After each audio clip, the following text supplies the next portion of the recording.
Hey, so we're live. We are live here. So, so this was an idea that I was talking about in my group coaching call the other day that I thought was pretty exciting. I heard it from somebody else, and 100 appointments in 100 days.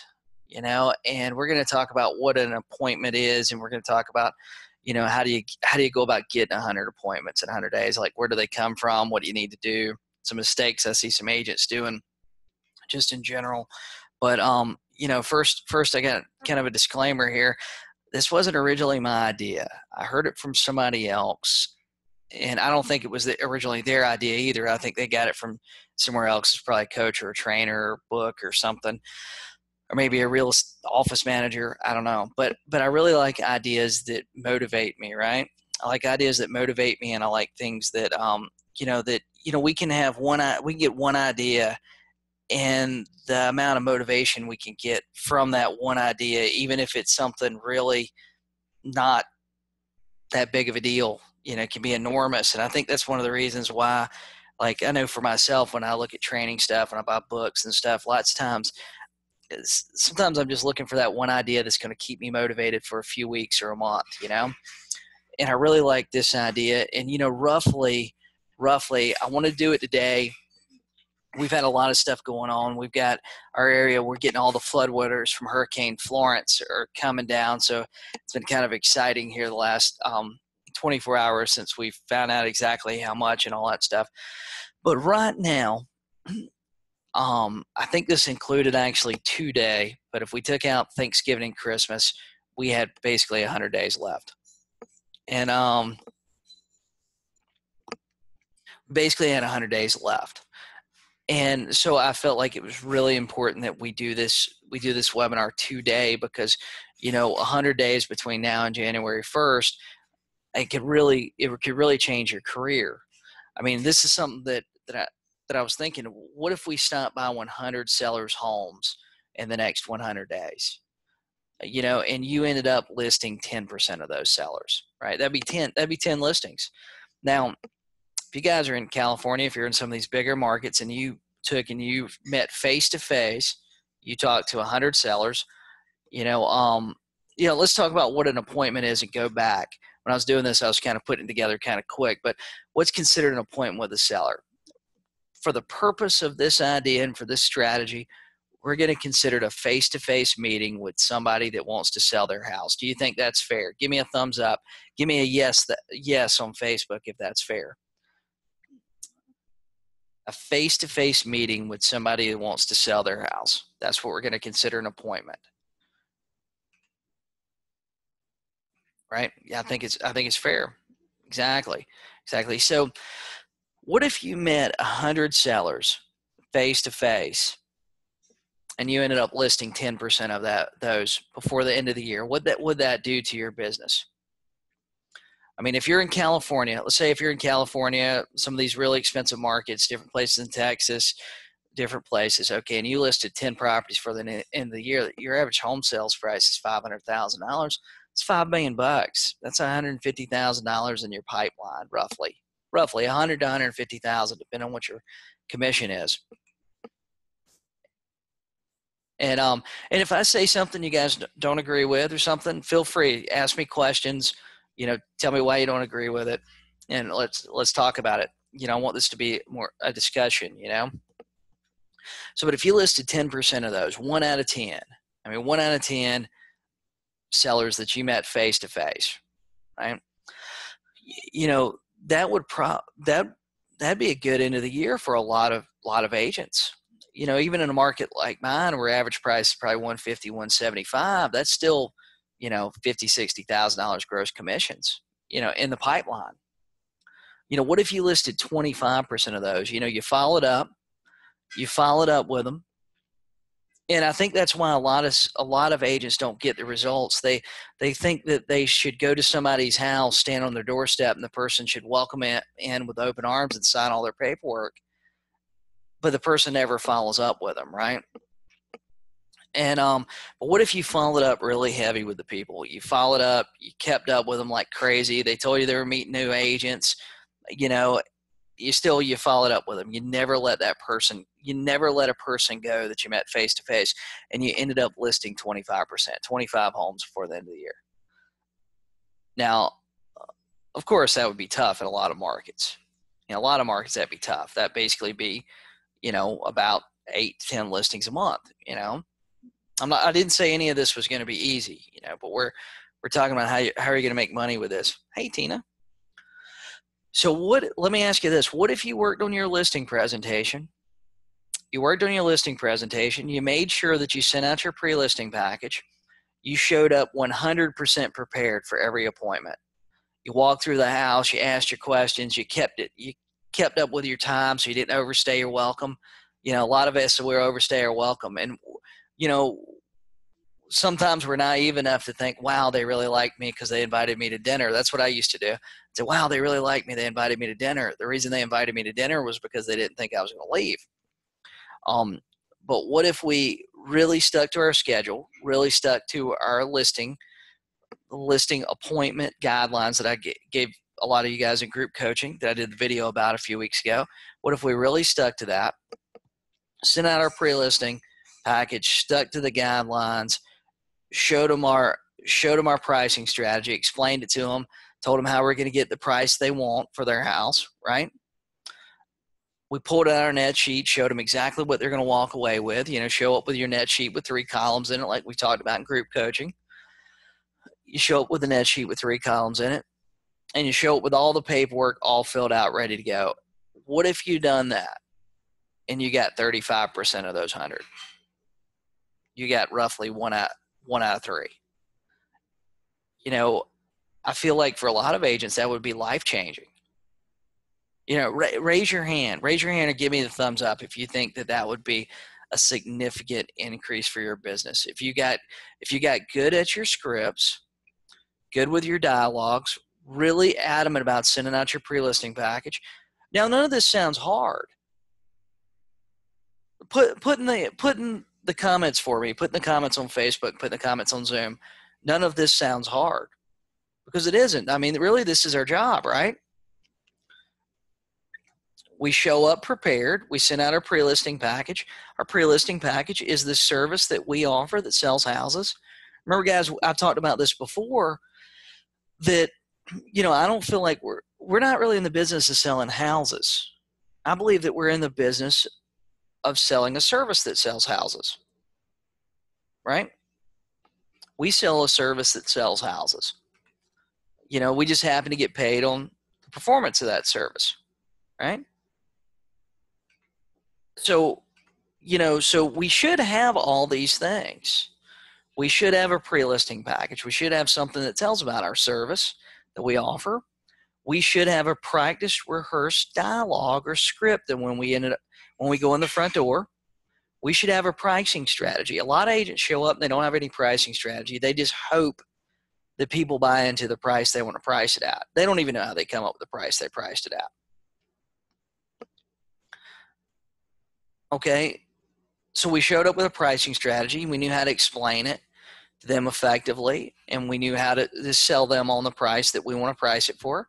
We showed them a net sheet so they had a pretty good idea what they were going to walk away with. That sounds reasonable, right? I mean, don't you want to know exactly how much you're going to pay for a car?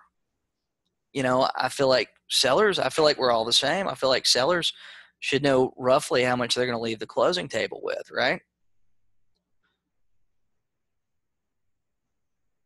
And then what if we showed up with all of our paperwork filled out? What if you filled out all the paperwork you were for there and prepared for every single appointment like you were going to get it? Yes or no? Do you do that now? Do you prepare for every single listing appointment like you're going to get it?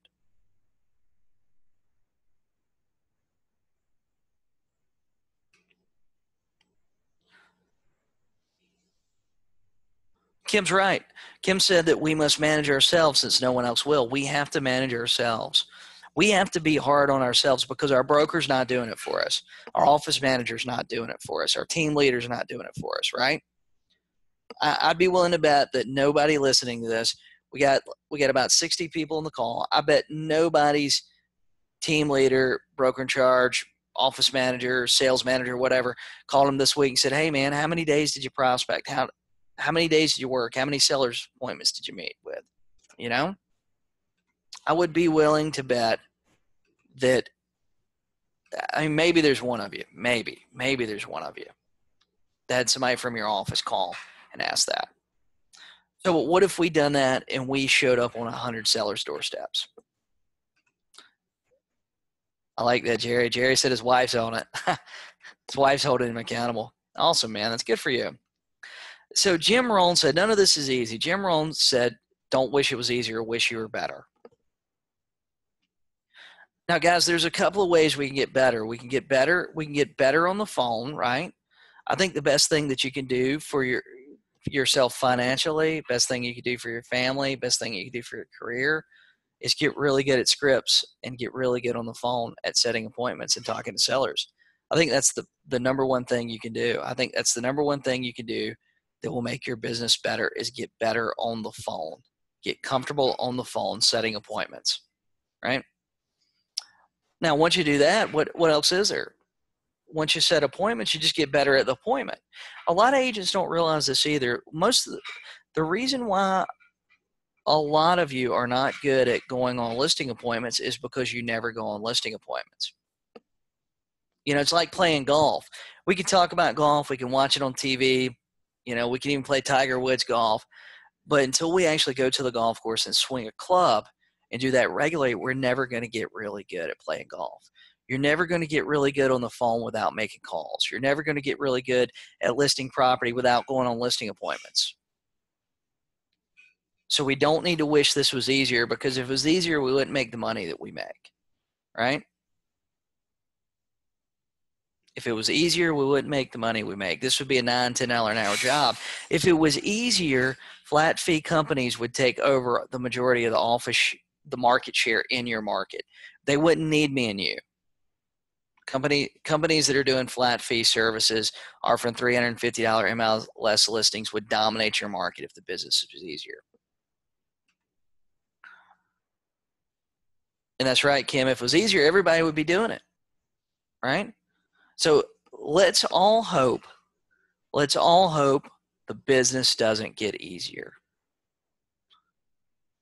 Let's all plan and let's all commit to getting better at the craft, getting better at our career, getting better at scripts, getting better at dialogues, getting better at going on appointments. That's the thing that we need to do.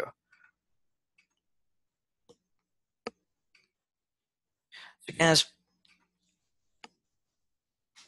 guys, we talked about what's considered an appointment. Let's go ahead and skip that. So this is something I want to tell you. The purpose of my scripts, and we're going to go over one of my scripts, and I'm going to tell you kind of why we're doing some things. But the purpose of my scripts are to get you the opportunity to meet the seller.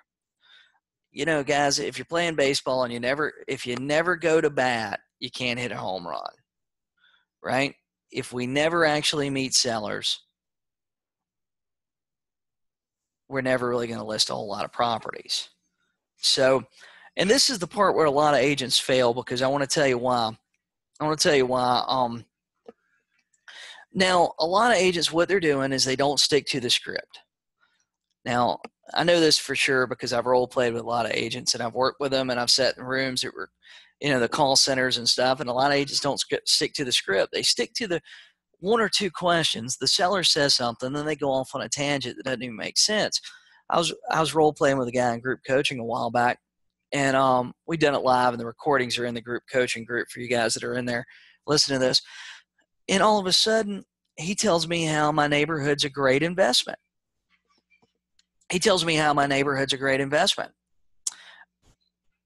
And I responded, really, why? Because I was playing the seller. And he goes, oh, well, the rental market's strong. And he tells me all this stuff. Now, until that point, and a lot of agents do that, until that point, that seller wanted to sell his house.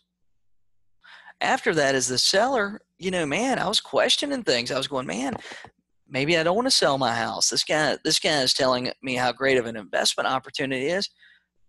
Maybe I want to hang on to it. Maybe I want to rent it. And a lot of us, what we do is we get on the phone. We don't stick to the script. And We don't stick to the script. And what ends up happening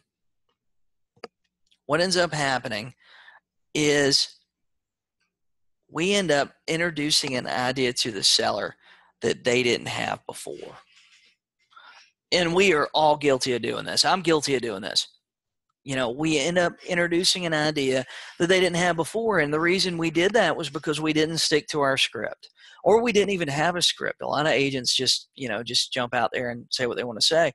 I think it's interesting. If you look at Fortune 500 companies, and Sandy, I'm going to get to your question here in just a second, but when you look at Fortune 500 companies that are sales, retail places that are sales, I mean, these are massive organizations that are spending tremendous amount of money on research and planning and sales trainers, the best sales trainers in the world. They have a script they want their people to follow. Doctors follow a script. When you go in there and they're telling you, when you walk in and they're doing their initial exam with you, they're following a script. What symptoms do you have? How long have you had them? We've all heard that script before. We hear it every time we go to the doctor.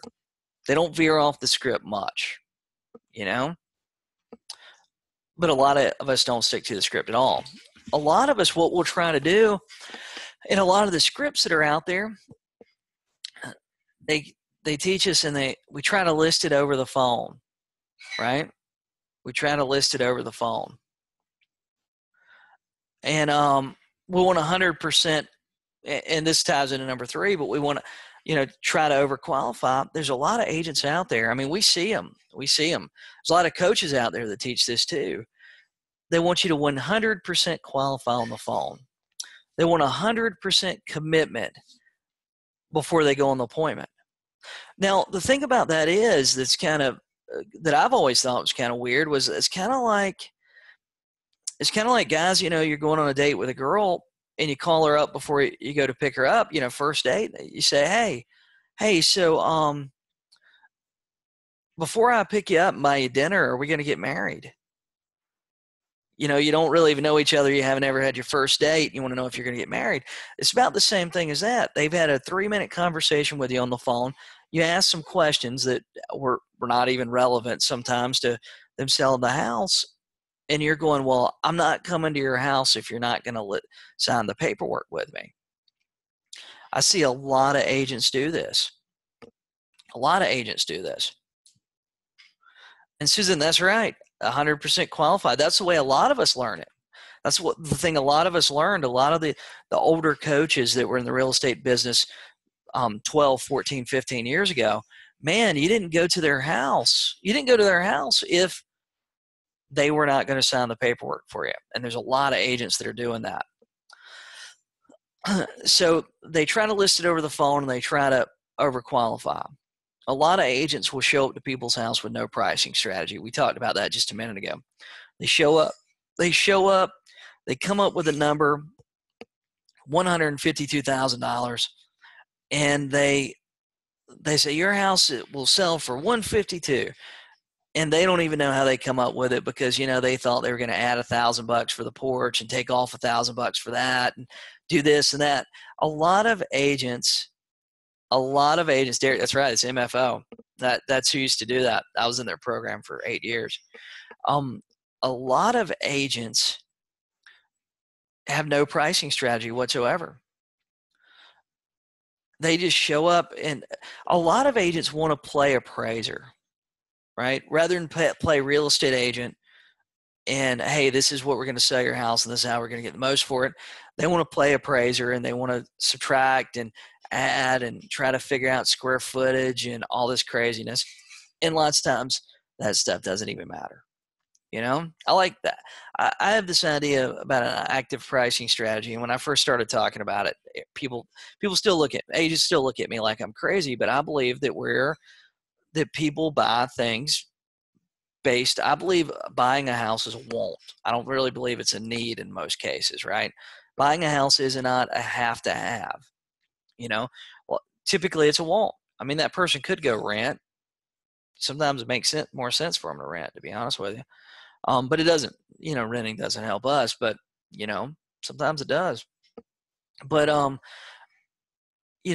buyers are looking, when we buy anything else in our life, we're price shopping.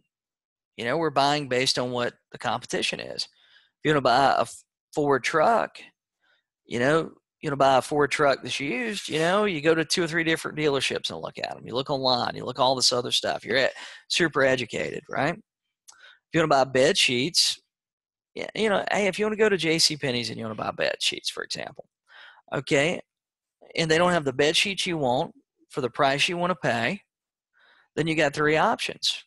You either don't be cheap and spend more money, right? You wait for them to go on sale and hope they go on sale, or you go to another store. So, buyers are the same way, right? If they can't buy the house they want to buy and the neighborhood they want to buy in, they only have a couple of different options. They either have to go back to the lender and ask for more money, right? They have to wait till a house goes on sale, and we all know when a house goes on sale, there's typically going to be a problem. Maybe it's an old roof, maybe it's carpet, paint, whatever. But there's typically something's not in good shape, right? Or they have to go to another neighborhood. Maybe they're not going to be down the street from mom. Maybe they're not going to be close to work, But, they have to, those are really their only options. But you got to have a pricing strategy. Most agents have no real plan to sell a house. They don't have a pre-listing package. They don't have a marketing plan, right? One of my favorite things to do when a seller tells me they're interviewing multiple agents, I like to say, oh, that's fantastic. Well, I'm going to send you over my plan on what me and my team do to sell houses. And what I'd like for you to do is ask for their plan too. That way you can lay them side by side, and compare. And I ask them to ask for this because I know 99% of the time the other agent's not going to have one, or they're going to have to scramble and put one together, right? So then on top of it, not only do they not have any of this, most agents don't have a follow-up plan. Think about that. How many times, put in the comments on Facebook, put the comments on Zoom, how many times are you following up with a seller right now? A seller you talked to, you had a meaningful conversation with, maybe you went to their house. How many times do you follow up with them? Are you following up with them 1 time? Are you following up with them 0? Are you following up with them 10 times, right? Most agents follow up 0 times.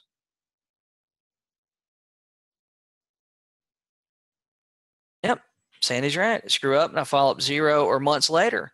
Lots of times for us, a lot of times for agents, the time that they think about following up is when they see the damn thing listed on MLS.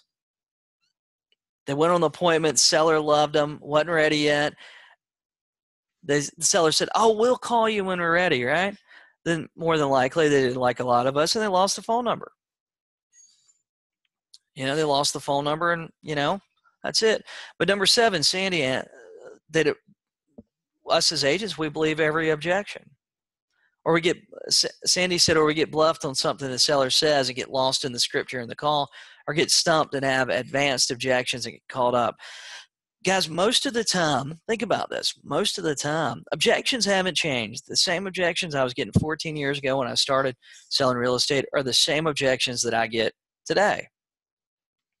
The same objections we get in Myrtle Beach, South Carolina are the ones that you're getting in California, in Texas, in Florida, everywhere, Denver, name your market. I bet we get the same objections. I don't want to work with a real estate agent. Oh, we don't want to pay a commission. We'll bring 3% if you bring us a buyer. Oh, we can sell it on our own. How many times have we heard one of those objections and then 2 weeks later we see the house on the market? We see it listed with another real estate agent.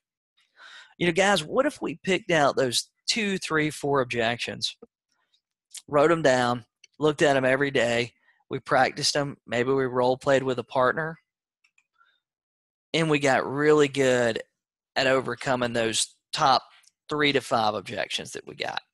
And I'll tell you what I'm doing. I put together a script book that I'm giving away with my pre-sales with my Follow-Up Master Day Planner, and I gave it away to my group coaching this week. I'm actually putting together an objection book I'm going to give away to my group coaching people.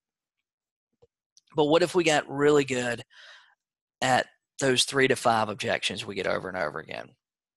Now, the 8th thing is something that, we all struggle with it time to time, but I think as real estate agents, I think a lot of us struggle more. We're in a tough business, poor mindset. And I think one of the reasons why we do struggle, with poor mindset is we never work on our mindset, number one. Number two is a lot of us don't believe that our service we're providing is actually worth what we're charging.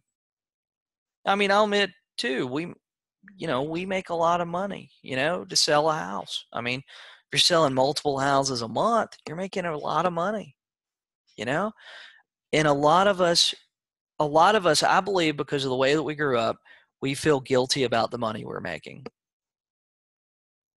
I don't know if you guys agree with me on that or not, but I believe that a lot of us, because really a lot of it's automated for us, I believe a lot of us, the reason why we have a poor mindset and the reason we have a problem justifying our commission is we feel guilty about the money we are charging. I believe that's one of the reasons. It's just something, I've thought about, and I've kind of kicked around, talking to different agents, that I believe that a lot of us feel guilty about that. The same way, yeah, Zach, I'm the same way, dude. I don't feel guilty, man. I believe that I'm worth every single penny that I got paid. I'm actually worth more, and I gave you a deal. That's how I feel, right? So, but there's a lot of agents that don't feel like this. They don't feel like they're worth the amount of money that they're charging. And sometimes that mindset's really hard to get over. I think the other thing we have neurotic guilt when we are not working.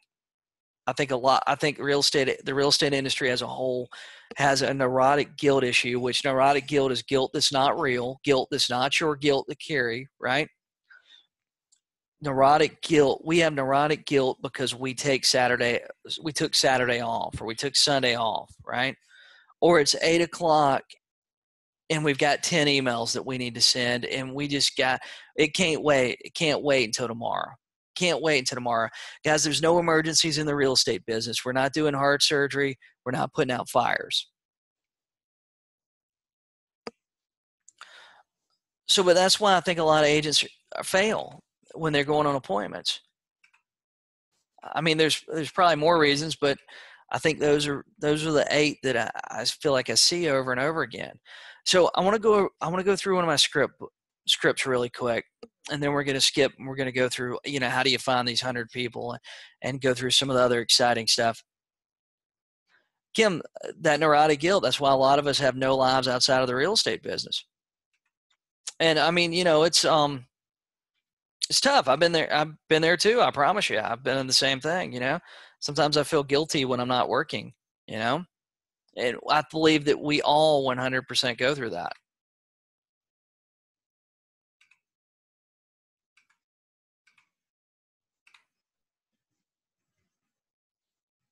Let's see. I'm trying to get my share button back up.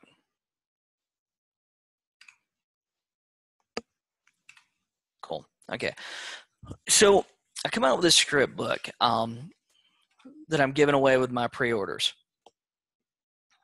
And Zach, I tell you what, I'll get to some of the questions here at the end. I got some time for some question and answers. Now let's talk about those objections and stuff too. So yeah, I come out with the script book. Originally it was 26 scripts. Then I said, oh, there's 9 more I need to add. And then so I added them, and it's got a lot of stuff in there. Then I did a webinar for the people that ordered, and the people that order now, they get the script book, but they get a recorded webinar, which the recorded webinar is still good because I go down through every script. But Sandy just told me my script book's amazing. But let's go down through the for sale by owner script, because I'll tell you guys something that's key here. So all these scripts come with it. Here, it's full deal here. And these scripts work. These are things that I'm actually using in my business. And a lot of these a lot of them I developed myself. I was using somebody else's, and I took bits and pieces and things I liked or didn't like. And, over the last 14 years, that's where these have come from. 14 years of my personal real estate business where these scripts have come from. And thank you, Sandy. I appreciate that. So a lot of you guys are going to see this, and we're used to the for sale by owner script. I believe that you need to stick with a script, and I think you need to stick with it for a couple of reasons. Number one is if you ask the same questions over and over again, you're going to learn pretty quickly you get the same answers and you get the same objections. Every time you switch the questions you're asking, you're going to get new answers. So, every time you do that, there's a learning curve, right? Whenever you start asking new questions, you're going to start getting those new answers, and you're going to be like, oh shit, I forgot what I'm supposed to say next. And that's why I believe that's why some of us get lost in the scripts when we do get that hard objection. Now, and we'll talk about objections at the end. I didn't plan on talking about them, but a lot of us get stuck on the objection, and we are the ones that won't move on from the objection, right? But let's talk about this script. Okay, hey, Mr. Seller, this is Jason Morris with eXp Realty. I'm calling about your house. Is it still for sale? Now, typically, we already know it's still for sale because we saw the sign. We saw the Craigslist ad. We saw it pop up on RedX. What will you take for it? Now, I believe that this is an important question because sometimes they tell us a different answer. And guys, really, it's like this. I mean, it's really like this. Okay, if they wanted $150,000 for the house, they've got that on the for sale by owner ad, and they tell you on the phone, well, we're asking 150 because we want to have a negotiation room, right? But we're willing to take 140. Guys, you've already negotiated enough off the original price to cover your commission. A lot of agents don't realize that. How soon? Now, I always ask, what do you want to take for it? Some of them say, oh, well, it said it in the ad. And you know what? My next response a lot of times is, okay, that's the cash price. And let them answer. So now the truth is, everybody gets cash at closing. Every seller gets cash at closing. But for some reason, people think cash is more powerful or it's better. It doesn't really make any sense when you get down to it. But who cares? Who cares? The cash price is different sometimes. So you ask, how soon do you want to sell it? Now, really, what you're doing is you're gauging motivation. Now, sometimes you get some weird answers to these questions. Lots of times you get the stupid, oh, I want to sell it yesterday, ha ha ha. Sometimes you get, oh, we're not in a hurry, we're just waiting it out. And you know what? That answer drives me crazy because here's the deal, okay? You got a husband and a wife. They talked about it before him or her put the ad on Craigslist.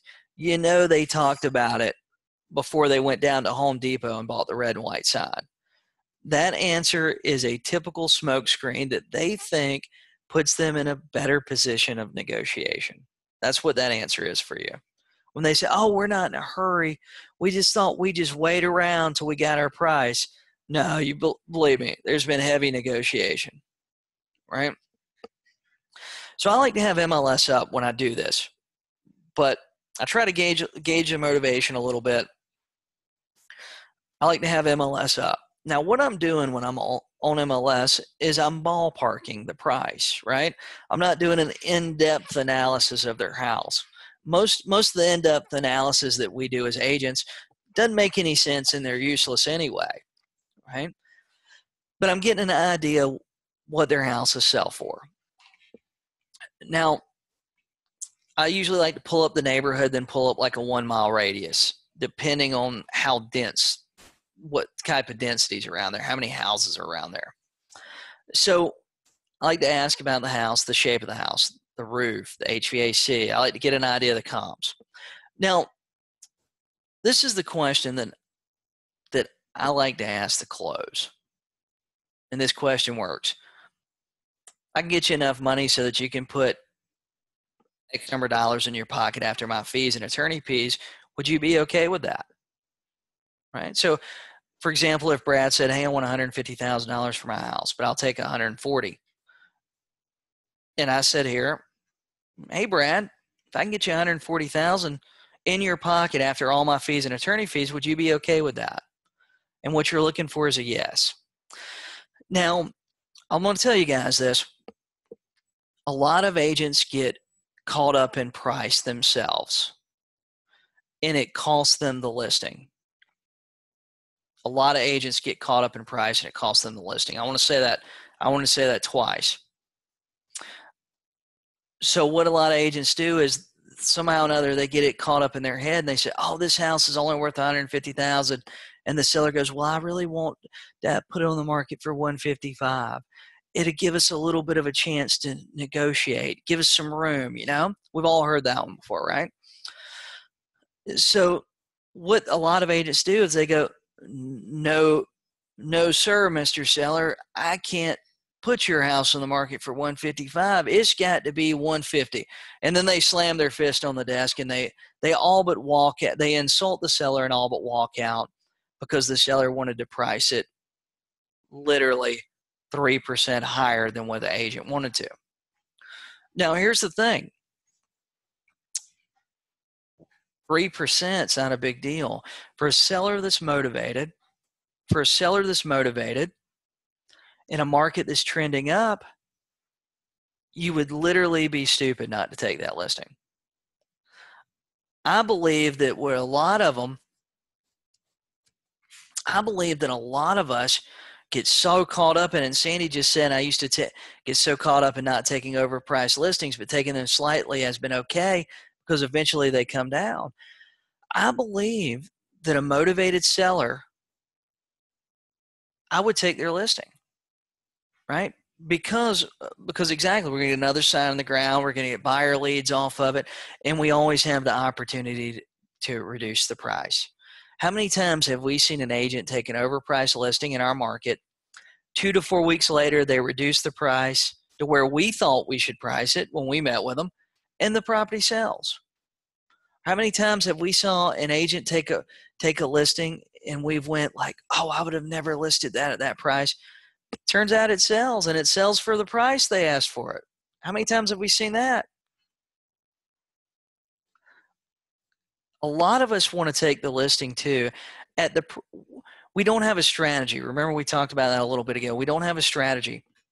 So we want to take the listing, and we think we can't meet with them if they won't sell it for a price that sells for it today.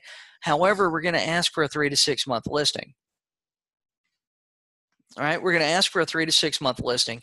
Now, why not look at what's available? Look at how they're priced with those competing properties. Try to project and use, our best educated opinion and say, hey, house, lowest price number 1, lowest price number 2, lowest price 3. Those are probably going to sell in the next 90 days because the market's kind of hot. Market's still pretty strong. Even in markets that are slowing down, your market's still pretty strong. You wouldn't, a lot of you wasn't here in 2010. But those 1 or 2, 3 houses priced under yours are probably going to sell in the next 2 or 3 months. And then all of a sudden you're going to be the cheapest one in the neighborhood. Like here's an example. A while back I listed, it was a double wide mobile home. The guy wanted to list it for $99,000. He wanted to list it for $99,000. Looking at the comparables, it looked like $99,000 was really overpriced. However, when you looked at what was on the market, there's only 2 houses under $99,000 within the school district it was in. I like to look at school districts sometimes too. If you're in a really good school district, or the house is in a really good school district, rather than pulling the radius, look at the school district. That's a solid strategy too for pricing houses. Susan asked, would you take an overpriced listing with a pre-signed, post-dated price reduction? I don't think there's a problem with that. I don't see a problem with that. I've done it before. I think it's a great strategy to have. I think it's something that's great to float by them, I think that so many of us are losing money because we won't take these listings. Now, I believe it's okay to take a listing that's overpriced. Now, of course, I don't want to take a $150,000 house and list it for $250,000, but a $150,000 house listed for $164,900, $169,900. It's not crazy in 2018. It's really not. It's really not. Now here's the thing. Okay, if we get to this point here where we're looking up comparables with this script, We're looking up comparables, and we're seeing like, hey, everything else in the neighborhood's 150, but they want 200,000 for their house. Sometimes you need to ask the question. You need to just be upfront with it. A lot of us are scared to be painfully upfront and honest with the seller. And it's okay to say, hey, Mr. Seller, I'm looking right here and it looks like you're in, XYZ neighborhood. XYZ neighborhood, all the other houses are like 150. You're wanting 200,000 for yours. What's the difference in your house? Unbelievably, they might have something really amazing that we don't know about, Maybe everybody else is on a quarter. Maybe they have gold toilets. That's right, Sandy. Maybe they do. Maybe they truly have an amazing house. Maybe all the rest of them are on quarter-acre lots. They're on an acre and a half. I don't know. But we don't know unless we ask or go look, right? It could be an amazing house that's really, honestly, overbuilt for the neighborhood. I mean, we see it a lot here where somebody lives in a mediocre neighborhood, but they have an amazing house at the back of it. But we don't know unless we ask. So when you see that, don't be afraid to ask. When you see something like grossly overpriced, don't be afraid to say, hey, Mr. Seller, I'm just kind of curious here. All the other houses are 150. You're wanting 200 for yours. What's the difference? Now, once you go through that, once you ask that closing question, you got to go ahead and close. You got to set the appointment. You got to set the appointment. Will you be available at 4 p.m. tomorrow? You need to be the one that tells them when you're available. What a lot of agents do, they'll have a great conversation. They'll get to this point. Seller likes what they're talking about. They like what the seller's talking about. Things are good, right?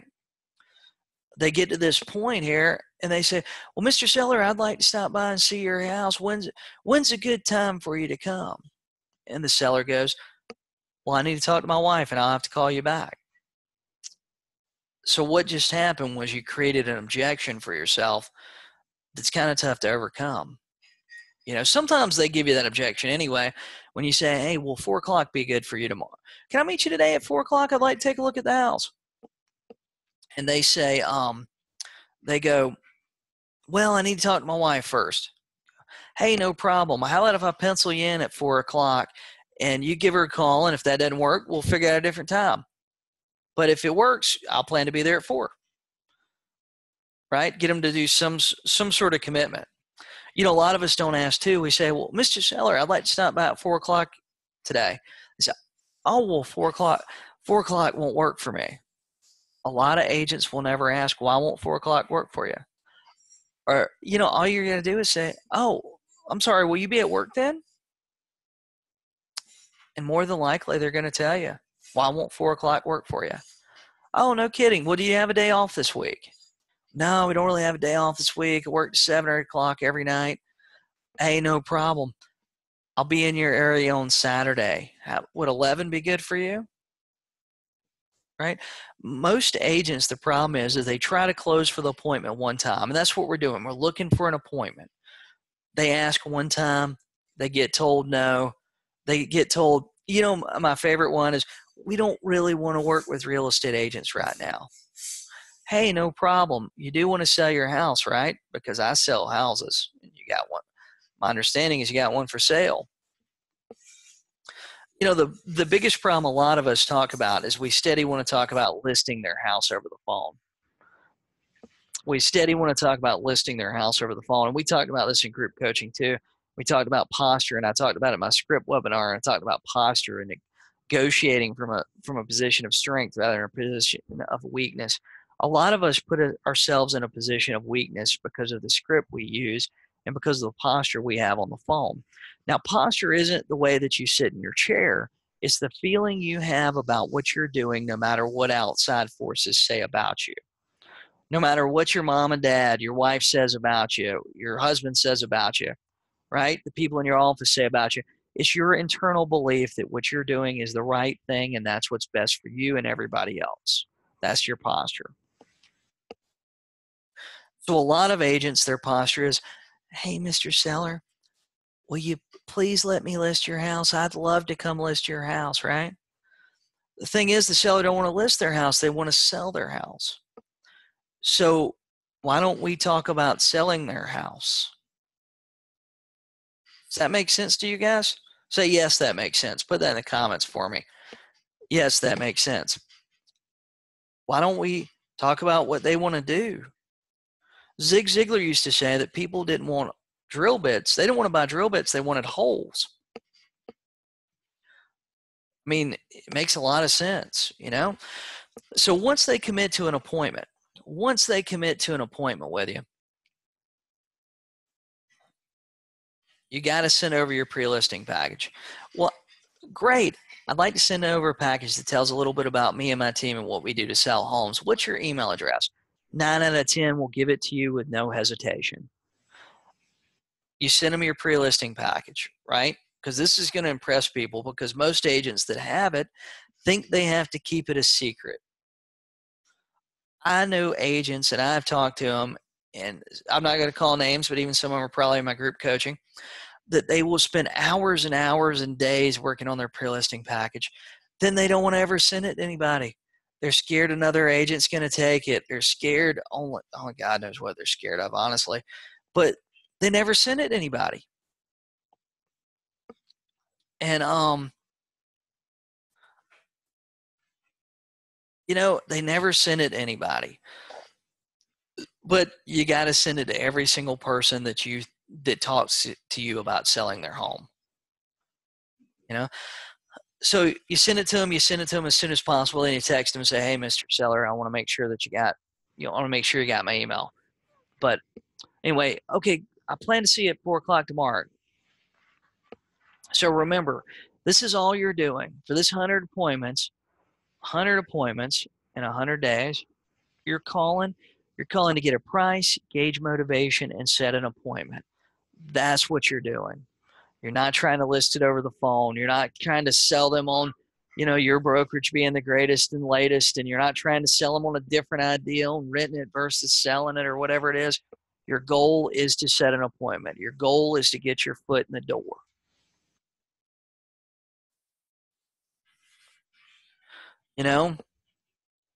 That's the only thing. You want the opportunity to get to bat. You're not going to hit the ball if you never get to bat. You're not going to list a house if you never meet with a seller. So guys, let me go back to my my slide. So that's my script book. I got asked about the 3 times. Should you quit after you've been shut down 3 times on the phone? I think you should ask for the appointment 3 times. Asking for the appointment 3 times when you first start doing it, it's going to be hard as hell. Remember, we talked about that a few minutes ago. Jim Rohn said that you don't need to wish things were easier. You need to wish that you were better. But I'll tell you, once you ingrain that into your script, grain that into your dialogue, it's going to get really easy. And you're not trying to hammer them down. You're not holding them down and making them meet with you. You're just asking a question. Oh, 4 o'clock won't work for you. Will you be at work then? Oh, no? Okay. Well, and typically they're going to tell you what it is, or they'll tell you their work schedule. And then you ask again. If they say, oh yeah, I'll be at work then, say, oh, well, what if we meet afterwards? What time do you get off? Right? What time do you get off? Would the weekend be better for you? And I'll tell you what a lot of agents never do, that if you get stumped by an objection, if you get shut down by an objection, most agents just won't call back. I mean, quite honestly, maybe think about when people call us wanting to sell something. Sometimes you want the product they have, you like what they're talking about, you like the person on the phone, just is not a good time to talk to them right then.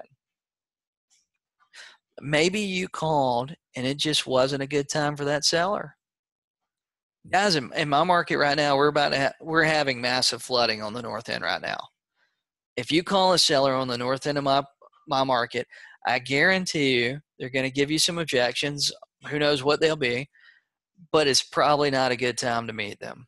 They got a lot going on. They got a lot of other things they're concerned about. Maybe maybe, and here's the thing too, a lot of us will look at an objection, and it's not really an objection, it's a condition. Like my market's a great example right now. I live in Pawleys Island, and to get to Conway right now, which is normally like a 30-40 minute drive, to get to Conway right now, it's like a 4 or 5 hour drive if you can get through it with all the roads blocked off and flooding and stuff going on.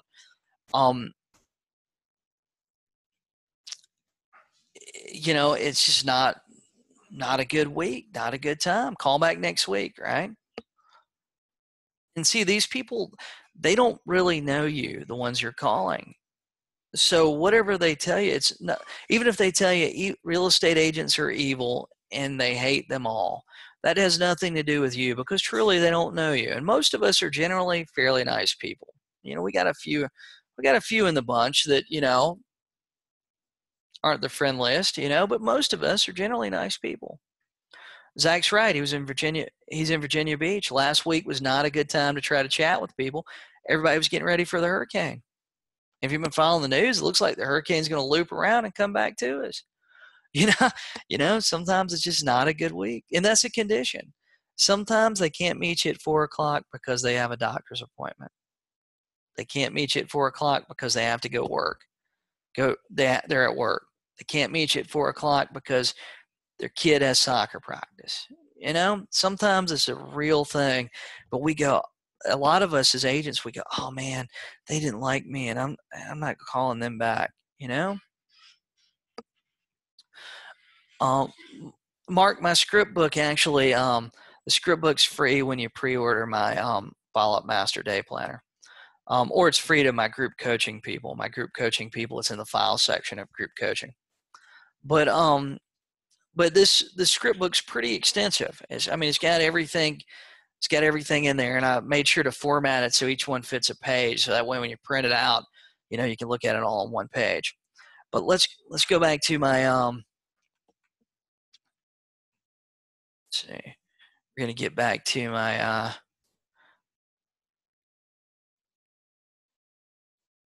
my PowerPoint. Okay.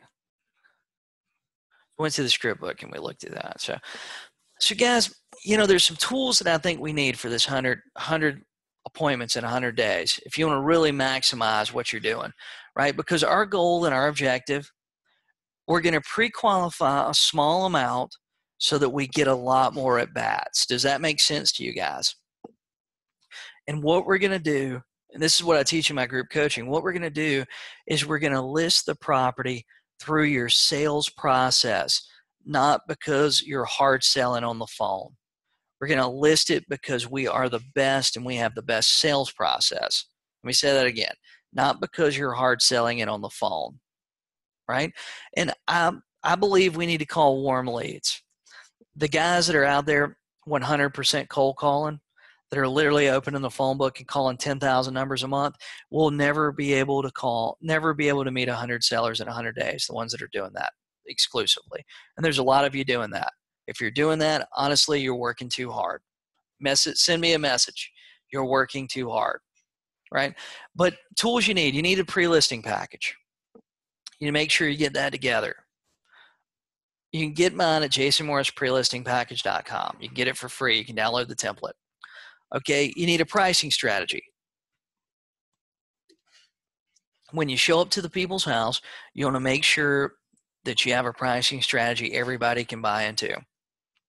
You're not just coming up with something and hoping that things, work out for everybody, hoping that everybody buys into it. It's not a pricing strategy. It's called hope. A lot of agents' strategy is hope. They show up and they hope they get the listing. I show up and I know I'm going to get it, right? Because I'm super prepared. And I've prepared and I've worked on the fundamentals. The fundamentals are the boring things you have to do every day. The reason why most football teams win, usually the team with the best fundamentals that practice the fundamentals the most, is probably the football team that's going to win, right? Same thing with basketball, same thing with baseball, the team that has the best fundamentals. If you're a football player and you're good at passing, you're good at blocking, you're good at running the ball, then and the other team's not good at those things, you probably got a good chance of winning, you know? Real estate, if you get really good on the phone, you get really good at the fundamentals, right? You get good on the phone, you get good at the listing appointment, you get good at explaining your pricing strategy, you get good at going through the net sheet, you get really good at going over your paperwork. I'll tell you guys this, for you guys listening to this, that, you know, this is the first time you ever heard me talk about this, paperwork. Most agents, the reason why they're messing up is paperwork. They go on a great appointment. Everybody likes them. And then they pull out this legal document, this 11 pages that we all have. Well, in South Carolina, it's 11 pages. But we pull out this document, and we want to sit there in front of them and read it word for word. You should be able to go through your paperwork like on like a third grade level. Not because I'm saying your clients are dumb. I'm saying it's because your clients don't look at legal documents all day. You know what I mean?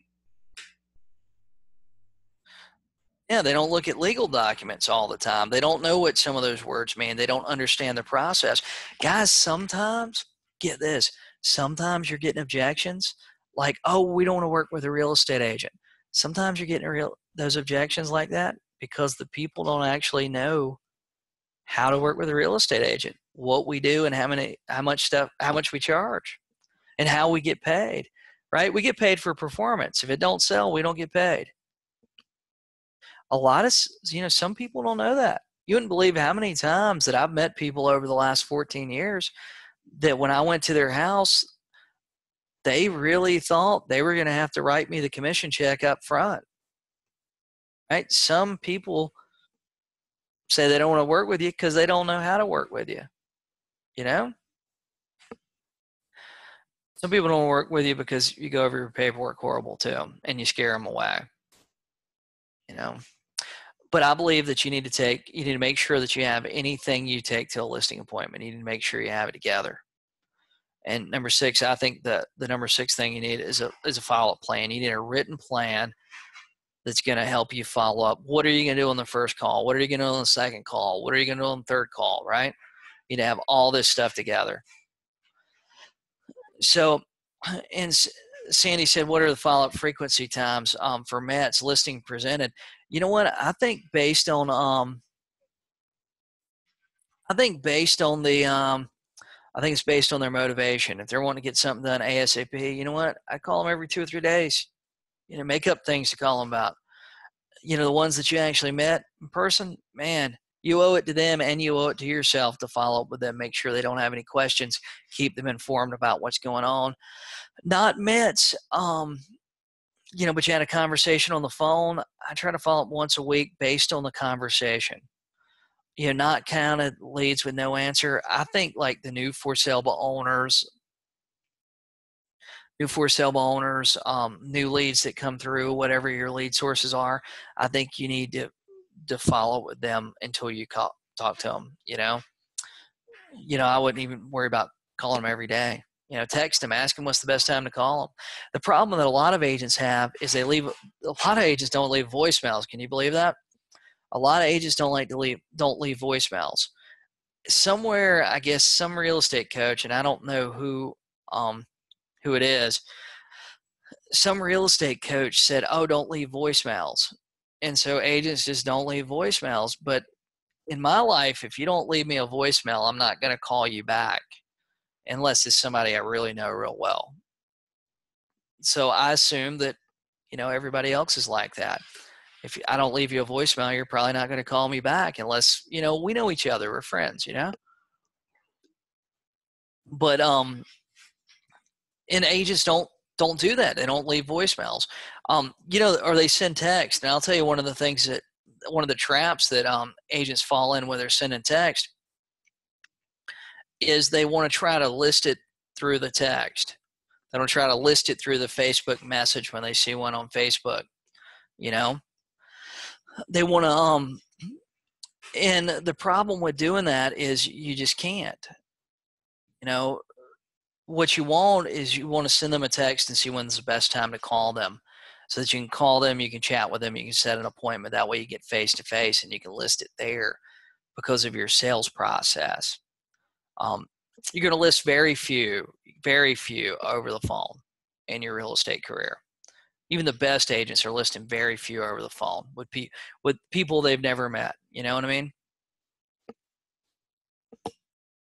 So guys, so where do you find sellers? So this was a question I had asked in my group coaching, and I've had it asked. Had this asked randomly here. But where do you find the sellers to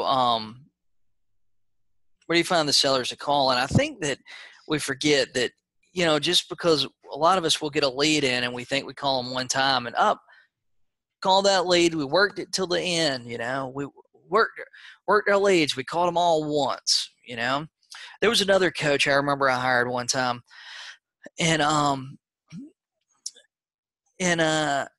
there's what coach I hired one time, and he said that you call a lead 3 times and you throw it away. I mean, I think that's the worst idea ever. We paid money for that lead. We either paid money, we paid for it one way or another. We either gave them money or we gave them time to get that lead, right? Why would we throw it away after 3 calls? That makes absolutely no sense. I thought that was the craziest thing that I'd heard. So where do you find sellers? Now, I just jotted down a few ideas where I've found sellers and where I've had a lot of luck and where I think you can find 100 plus in the next few days. And Robert said approaching those at a move-in sale. I'm going to a yard sale tomorrow. I don't think that's a bad idea. It doesn't hurt, I'll tell you this, ask them if they want to sell their house. It's better not asking them if they want to sell their house, right? For rent by owners, I think is fantastic. Calling landlords, but in that database of for rent by owners is a gold mine that agents are not doing. Nobody's calling for rent by owners in your market. I guarantee it. I think that I am the only real estate coach trainer that even talks about calling for rent by owners. So, but I'll tell you, Red X for sale by owners. I'm a big fan of Red X. If you call them, tell them I sent you. They waive the $150 setup fees. They have some packages and stuff. But I'll tell you, if you get Red X for sale by owners in the next 100 days, if you get the for sale by owners, you get the old leads too, right? You get the old for sale by owners. And then you're getting the new ones. And I guarantee you, between the old ones and the new ones, you're going to have well over 100 sellers to talk to. Well over one. I mean, if you go back and grab the last 12 months of for sale by owners, I don't care what market you're in, there's 100 sellers in there, right? Red X expires. There's new ones, there's their old ones. There's plenty of them in every market. If you grab the new ones and you grab the old ones, there's plenty of them, right? Our script is simple. We're looking for minimum qualification, and we're listing through our sales process. We're putting as many people in the funnel as possible, right? Think about this as a funnel. A lot of us get caught up with this whole website being a funnel thing. That's not really a funnel. I guess it could be the top level of funnel, but still, think about this. All of your leads are the top level of your funnel. You're working them through, and you're making calls to them, and you're working them through. You're setting appointments with them to work them through your funnel, right? And then taking them through the rest of your sales process. But there's plenty of expireds in your market, I guarantee it. For rent by owners, there's plenty of for rent by owners, right? And I know that. And number 4 is Craigslist. I think Craigslist is wonderful because it's free. A lot of you guys, I hear agents say it all the time. They say, but agents put fake ads in my market. Dude, agents put fake ads in every market. Good for them, Good for them. You're not going to list every single one there. Let's say you got to go through 100 Craigslist ads to find 30, 40 sellers, right? Not 100% are other agents, I guarantee you. Not 100% of the wholesalers, It'll be sent out tomorrow, Dan. So, Dan, now I don't show up to a house not expecting the listing. What's the goal of the appointment? That's what Dan asked. What's the goal of the appointment? The goal of the appointment is get face-to-face with the seller, go through their house.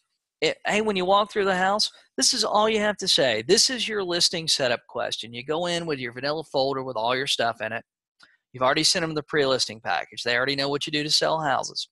You go through the house. When you get to the end, when you get to the end of the tour, you saw all 3 bedrooms. You saw the bathroom twice. They told you about how they personally painted the hallway. You say, well, hey, Mr. Seller, before I come to anybody's house, I do a lot of research, and I'd like to show you what I found. Can we sit at your kitchen table? You will never have a seller say, no, young man, please leave. You will never have one say, no, I don't want to see this.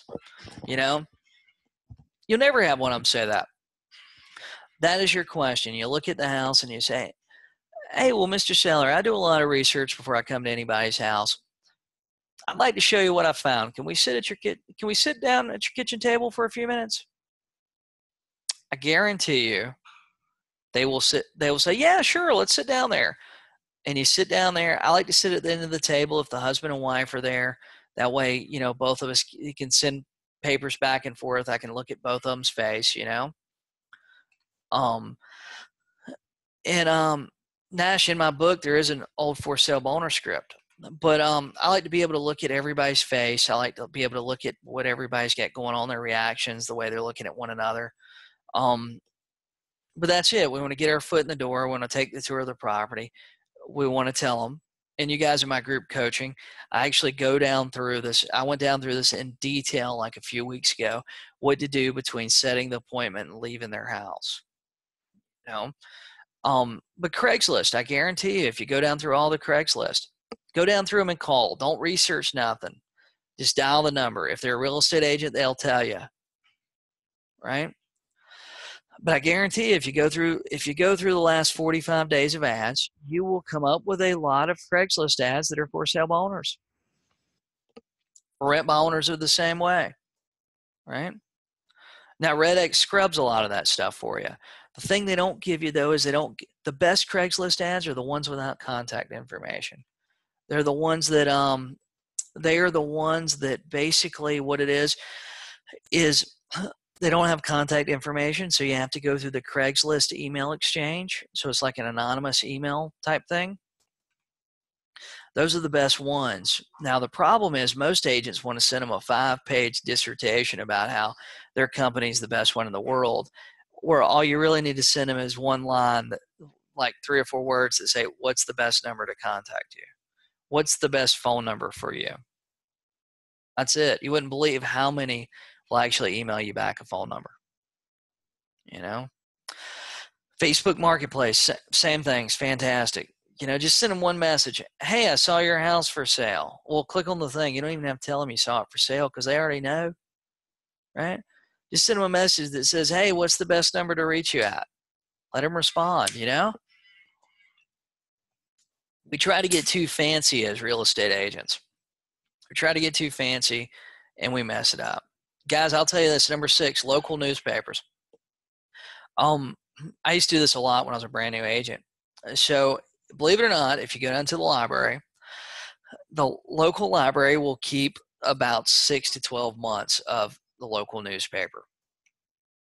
And believe it or not, people still put classified ads. And believe it or not, people put properties on in classified ads. It runs for a week. It runs for 10 days, however long, whatever the newspaper deal is nowadays. It expires, and then they just don't renew. It isn't that they don't want to sell their house anymore. It's just their ad didn't renew.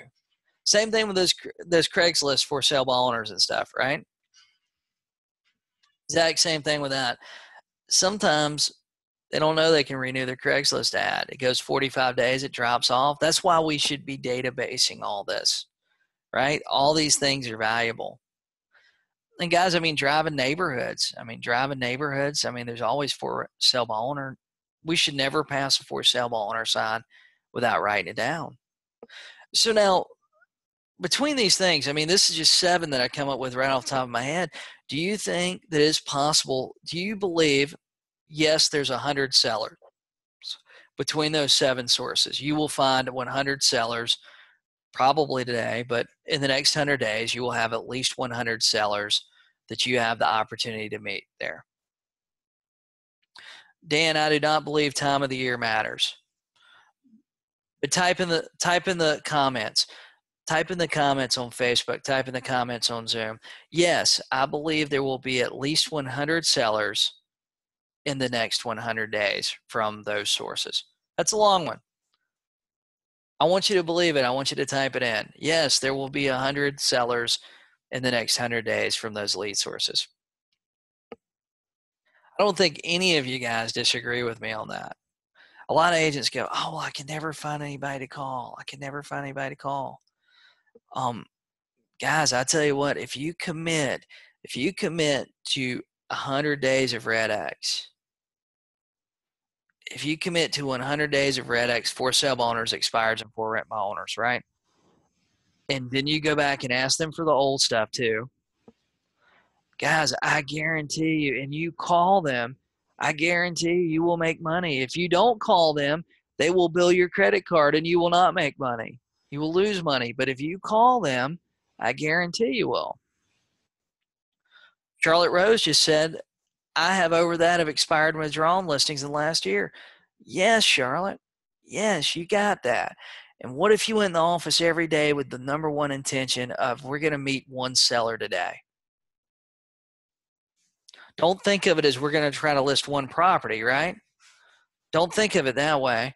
Think of it as, we're going to meet one seller today. We're going to go out and talk to one seller about their house that's for sale. Who can it be? Who's that person going to be? Slam your hand on the desk, ring a bell, whatever you want to do. We're going to meet scream out in your office. You're going to look weird. People are going to look at you. Tell them, we're going to meet one seller today. That's it. Guys, we're talking about finding one. I mean, let's put this in perspective. Dialing on my cell phone, I know that I can dial 60 numbers per hour. Worst case, I know that I can dial 50 numbers per hour, right? We're talking about the hangups. We're talking about actual dials. So if I call 2 or 3 hours, I'm going to dial 100, 150, 180 seller leads. If you're using a dialer, you might be dialing that in an hour, If you're using a one-line dialer, you can dial about 80, 90.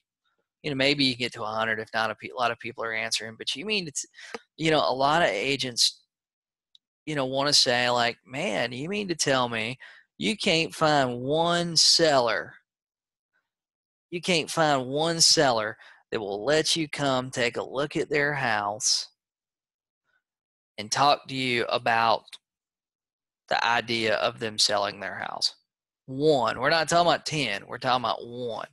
I think that a lot of agents can't do this. Number one, I think they can't do it because I think it's mindset, like we talked about a little bit ago. I think that agents in their office have pounded into their head that this is hard, right? A lot of agents believe it's hard. And I believe, Derek, you should leave voicemails for every one of them. Man, what if you left voicemails? You called 200 people, you left voicemails for all of them, and you set an appointment, then somebody called you back, and you got 2 in the same day. 2 in the same day that you can go to their house. It's not a hard business. A lot of us are putting ourselves in environments and are putting ourselves in situations that it creates a situation where our thinking is small. Our thinking is small and we don't know what's possible.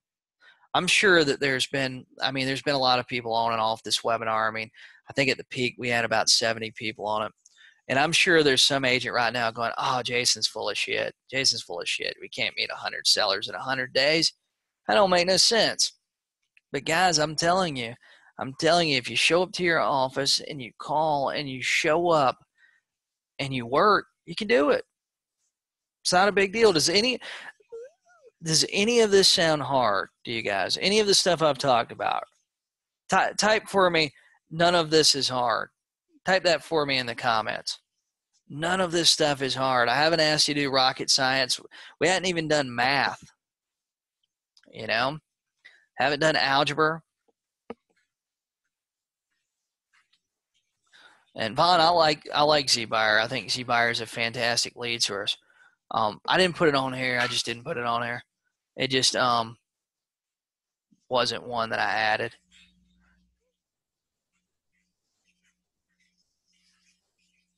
And that wasn't anything on purpose. But guys, I believe that there's a fantastic opportunity in your market. I believe there's a fantastic opportunity here in the next 90, 100 days. And none of this is hard. None of this is hard, I promise you.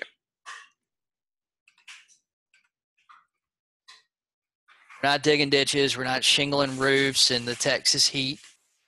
It's about consistency. And Paula, you're right. You'd be surprised how many return voicemails you get. So guys, one of the things you're going to need is you're going to need a follow-up plan. And I'll tell you, I wrote my follow-up master day planner when I did the first one in 2018. I realized I already knew that agents didn't have a follow-up plan. So if you pre-order my follow-up master day planner, I give you the script book. The script book we just went through. You get that for free. If you're in my group coaching, you get it for free. You know, I created a private group just to mastermind about follow-up ideas and talk about some of the stuff. And I'm going to do a business planning webinar. So not only are you getting the day planner, not only are you getting a 2019 plan, you're going to get my script book. You're going to get the private mastermind group. You're going to get the business planning. You're going to get the business planning sheets and the webinar when those come out. And it's going to be cheaper than what it's going to be when it goes on Amazon.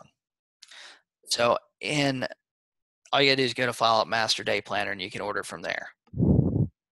So guys, what questions do you guys have? What questions you guys have about what we talked about? This was a big idea, I feel like. And Paula's right. The scripts are so simple. The scripts that we're using in my group coaching and the scripts that are in the follow-up day planner, they're simple scripts. My least favorite script in the history of me doing real estate is the for sale by owner survey script. It asks questions that aren't even relevant. These scripts are easy. They're natural conversation. They're conversations that are going to get you where you want to be, in their front door. Thanks, Derek. Derek just said my scripts are great too. I appreciate that. So the top objections I feel like I get is I don't want to work with an agent, which that's when everybody gets. Yeah, I don't want to work with an agent. I don't want to pay a real estate commission. I'll pay you 3% if you bring a buyer. We're not ready to list our property. Gosh, that's just the ones I can think of off the top of my head. We don't like real estate agents. I mean, there's a bunch of them. Oh yeah, I've had 30 agents call me today. They hadn't had 30 agents. They probably had 4. You know what I mean? Bring me a buyer, I'll pay a commission. We don't bring buyers to people's house. I can sell it myself. Fantastic. You know what? Here's the thing. We are going through a little shift in the market. In some of your markets, that for sale by owner could have sold it themselves. When the market shifts and we go through this little slowdown at the end of the year, then really what's happening is they could probably sold it themselves, but now they're going to get frustrated. And honestly, that's what you want. You want to follow up until they fail. And that sounds harsh, but it happens to all of us. We try something on our own and, we get frustrated and aggravated and we want to quit, but we got to do it. Then that's when we ask for help, or we go, hey, I need to write a check for this. I need to call the plumber rather than try to keep fixing the toilet myself, right?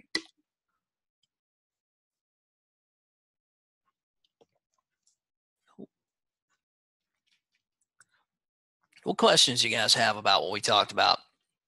Did you guys like this webinar? Did you like what we talked about? I felt like this was an enormous idea, and I felt like it was, I'm hoping what it did was expand some of the thinking that you guys have and some of the thought processes. Thanks, Susan. The thought process you guys have towards where your business is and where your business can be. Because, I mean, like that sheet was earlier, I mean, if you guys really went all out, the thing is, some of us think that we need to hold back. There are people right now that are out there and they go, oh, well, I want to go to the gym today, but I don't want to work out really hard because, gosh, I don't want to work out really hard because I'm going to be tired. There's agents that are doing that. Like, oh man, well, I don't really want to list 5 more houses this month because, yeah, I'd make more money, but gosh, I'm going to have I'm going to have to deal with the calls on those listings. There are agents thinking that right now. Can you imagine that? You know what you need to do is take the 5 listings, figure out the calls when you get them. Maybe you won't get as many calls as you think, right? And as I do go over some objections in my script book. I do go over some objections. I go over like 2 or 3. Now, what's going to happen over the next like 2-3 weeks is we're kind of masterminding what objections you get in my group coaching right now. And I'm going to put out a PDF to my group coaching clients where literally it's going to be every objection they come up with, and I'm going to tell you how to deal with it. I'm going to take every objection they give me. If they give me 100 objections, I hope they give me 100 objections. And I am going to write out a PDF how you deal with that objection. What do you do? I'm going to give you at least one strategy, maybe 2 for some objections, you know. But I'm gonna create a PDF that will help them overcome every single objection. What's the difference in the script that's titled For Sale by Owner and Old For Sale by Owner? There's not a whole lot. It's really just the first couple of lines. I seen you had your house on the market a while back. Are you still looking to sell it? You know, it's not really a lot. A lot of my scripts, you'll see that sometimes we ask questions in different ways, but it's really those questions, the For Sale by Owner and expired script. And the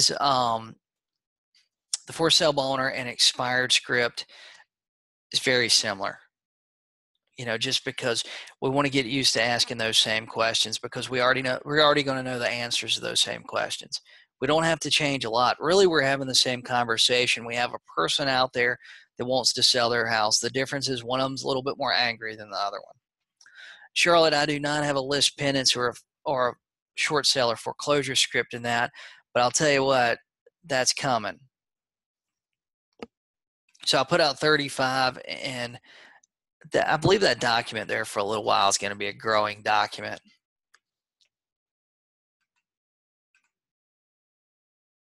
So I think there's 35 in there that'll get you going. And guys, for you guys, let's see, how can you join my group coaching? Guys, you can join my group coaching at Jason Morris Group Coaching.com. You can join my group coaching at Jason Morris Group Coaching.com. Zach said this lit a fire up under him. Dude, we're all our worst enemy, man. He said he was the worst enemy. We're all our worst enemy. I mean, we all struggle. You know, really, when you get down to it, most of us have the same problems. Most of us have the same fears and things. And, you know, they're not hard. They're not difficult to deal with. Somebody told me the other day, they said, oh, it sounds like you've been here the same place I am. And I go, dude, I was. When I started selling real estate, I was a broke college kid. I was literally right out of college.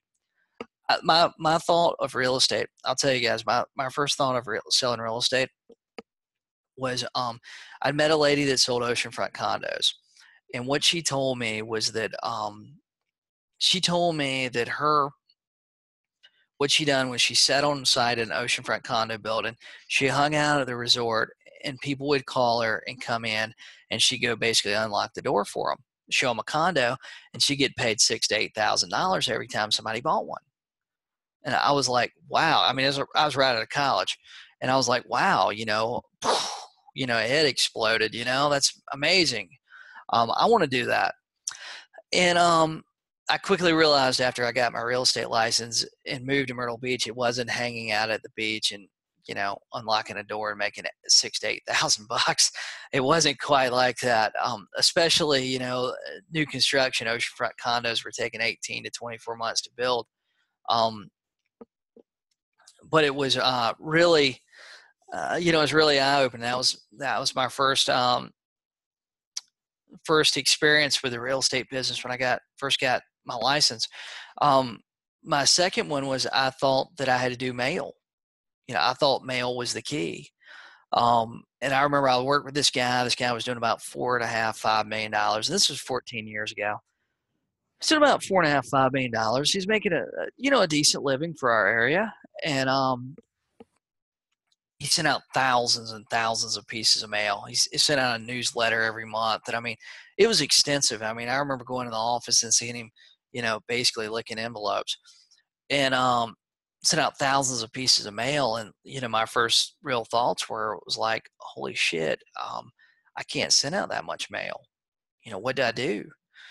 And because I was like I said, I was a broke college kid. It was a lot of money just to get my real estate license. I was literally, I remember having a month or two where I wrote a check to pay my rent, and I was like, okay, I'm going to send this to them today. It was like Wednesday. I'm going to put it in the mail after 5, so I won't pick it up to tomorrow. And I hope they don't take it to the bank until Friday, because I get paid and the check won't go through before then. I remember doing that. And anyway, later on, I ended up getting introduced to the phone, and the phone is the cheapest, best way, and the most efficient way for you to generate business. And sellers are the only motivated leads you can get. There's no such thing as a motivated buyer. No such thing. Buyers have options. They can always keep renting. They can always stay where they're at.